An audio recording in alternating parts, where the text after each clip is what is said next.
नमस्ते। आज हम परिवार में अशांति किस कारण से होती है, उसको समझने की कोशिश करेंगे।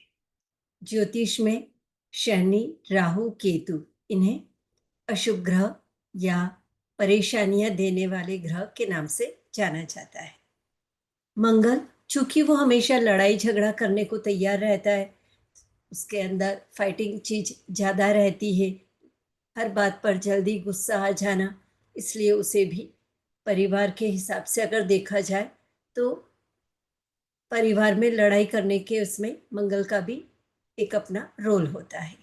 सूर्य, उसे क्रूर ग्रह के नाम से जाना जाता है। क्रूर ग्रह इसलिए क्योंकि वो ग्रहों में राजा है। सूर्य घर में जो सबसे बड़े हेड ऑफ द होम होते हैं, परिवार के मुखिया को रिप्रेजेंट करता है। परिवार के मुखिया को कई बार परिवार के हित के लिए कुछ कड़क निर्णय लेने पड़ते हैं। उन्हें घर में नियम बनाकर रखे ताकि परिवार वाले सब एक साथ जुड़कर रहे। कुछ उन्हें अपना थोड़ा सा अहम भूमिका निभानी होती है, इसलिए वो क्रूर ग्रह की श्रेणी में आते हैं। जब कभी सूर्य, मंगल, शनि, राहु, केतु, ये 5 प्लैनेट परिवार को रिप्रेजेंट करने वाले भावों में बैठते हैं या उन भावों को अपनी दृष्टि से देखते हैं, तो यह एक कारण बनता है कि परिवार में अशांति थोड़ा सा हो जाती है। इसको हम समझने की कोशिश करते हैं। इसमें ये जो आप देख रहे हैं, सेकंड हाउस, यानी कि ये दूसरा भाव, ये दूसरा भाव परिवार का, कुटुंब का, मतलब पूरा की पूरा हमारा जो कुटुंब होता है उसको रिप्रेजेंट करता है दूसरा भाव। जब दूसरे भाव में सूर्य, मंगल, शनि, राहु, केतु, ये 5 में से कोई एक भी ग्रह बैठे या ये ग्रह अगर इधर देख रहे होंगे, तो कोई ना कोई ऐसा कारण बनेगा कि जिसके कारण थोड़ा परिवार में कलह बने। इसके बाद होता है चौथा भाव, फोर्थ हाउस। फोर्थ हाउस यानी कि ये हमारे परिवार का सुकून का भाव है, मन की शांति, सुख का भाव है। और साथ ही चौथा भाव माँ को भी इंडिकेट करता है, माता को। तो जब चौथे भाव में अगर शनि, राहु या केतु बैठते हैं, किसी न किसी कारण से माता का स्वास्थ्य ठीक नहीं होता है या कुछ ऐसी चीजें होती है कि जिसके कारण आपको मन में हमेशा एक पीड़ा का भाव, दर्द का भाव महसूस होता है। अगर यहाँ पर मंगल होता है या सूर्य होते हैं, तो ये चूंकि आक्रामक, क्रोध वाली चीजों को, तो घर में, परिवार में मेंबर्स के बीच में किसी न किसी बात को लेकर हमेशा एक गुस्सा बने रहना, आर्ग्यूमेंट हो जाना छोटी छोटी बात पर, और उसके कारण कलह होता रहता है। पांचवा भाव, फिफ्थ हाउस, अगर पांचवें भाव में ये ग्रह आ जाते हैं, तो पांचवा भाव क्या है? संतान का भाव है। अब संतान के भाव में अगर ये ग्रह आ गए, तो कोई ऐसा कारण बनता है कि जिसके कारण संतान की तरफ की चिंता लगी रहेगी। जैसे कि अगर यहाँ पर सूर्य या मंगल हो, तो ये पहले तो आसानी से संतान होने नहीं देते हैं।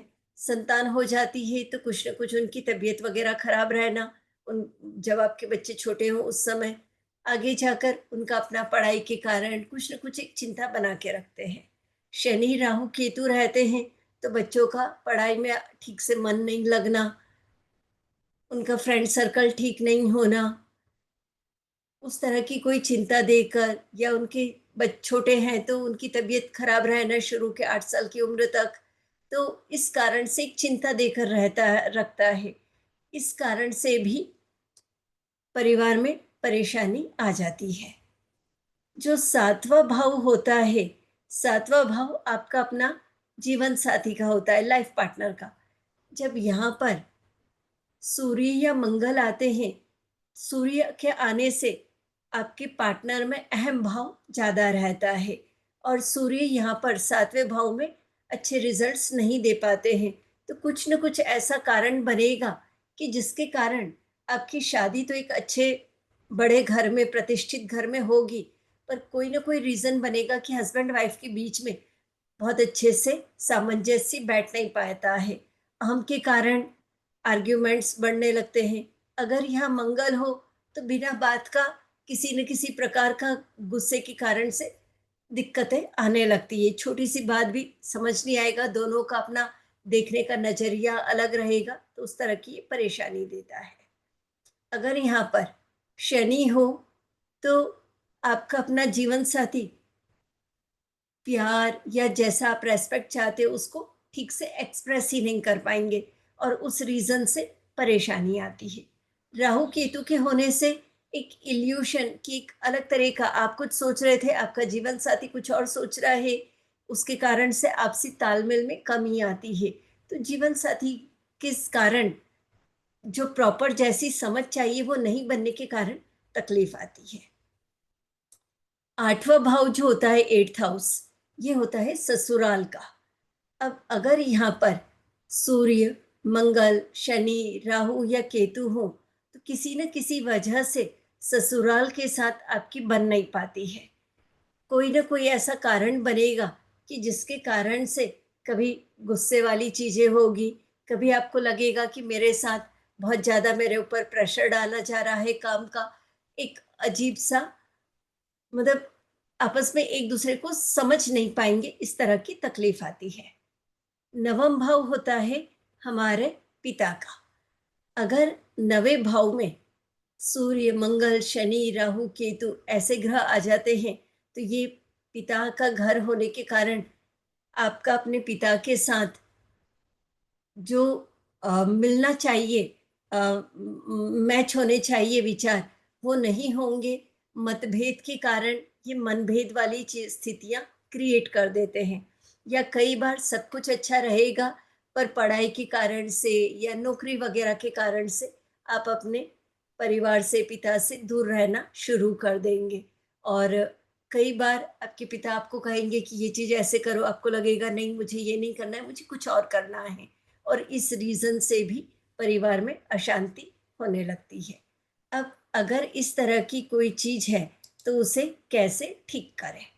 उसके लिए सबसे पहला काम आप क्या कर सकते हैं कि देखें कि आपके घर में ईशान्य कोण कहाँ है। North east direction, north east direction में अगर बाथरूम है, किचन है, स्टोर रूम है तो ये वास्तु दोष ये भी परेशान करेगा। अगर वहाँ प्रॉपर कमरा है तो सबसे अच्छी बात है। ईशान्य कोण अच्छा होता है तो ये दोषों का निवारण अपने आप हो जाता है। पर हम मान लेते हैं कि वहाँ कुछ नहीं है और ये इस तरह के कोई ग्रह बैठे हुए हैं या देख रहे हैं, तो आप क्या करिए कि किसी कांच के बर्तन में लगभग 1 लीटर पानी ईशान्य कोण में रखें। रोजाना ये पानी चेंज कर दें। अगर ये करना पॉसिबल नहीं हो तो एक कटोरी लें, बेस्ट रहेगा कि कोई मिट्टी का बर्तन ले लें, मिट्टी का बड़ा दिया या मिट्टी की मटकी जैसा कुछ, और उसमें एक मुट्ठी चने की दाल भरकर आप रख दीजिए।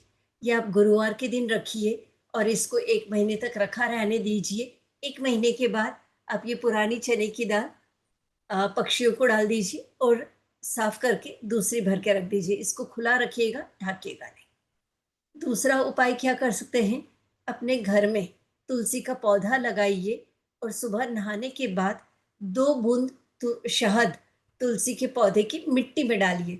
वो प्लांट को, पौधे को आपको कोई छूना वूना नहीं है, बस पौधे की मिट्टी में थोड़ा सा 2 बूंद शहद डाल दीजिए। तीसरा उपाय आप क्या कर सकते हैं, रोजाना सुबह उठकर ब्रश करने के बाद एक केसर अपने मुंह में रख लें और पानी पी लें, या अपने पानी में केसर डालकर रख लें और सुबह सुबह यह वाला पानी पी लीजिए। नेक्स्ट उपाय आप क्या कर सकते हैं कि एक चांदी का छल्ला लेकर इंडेक्स फिंगर, तर्जनी में चांदी का छल्ला पहन लें। तो इन उपायों को आप करिएगा ताकि परिवार में सुख सौभाग्य बना रहे। Thank you.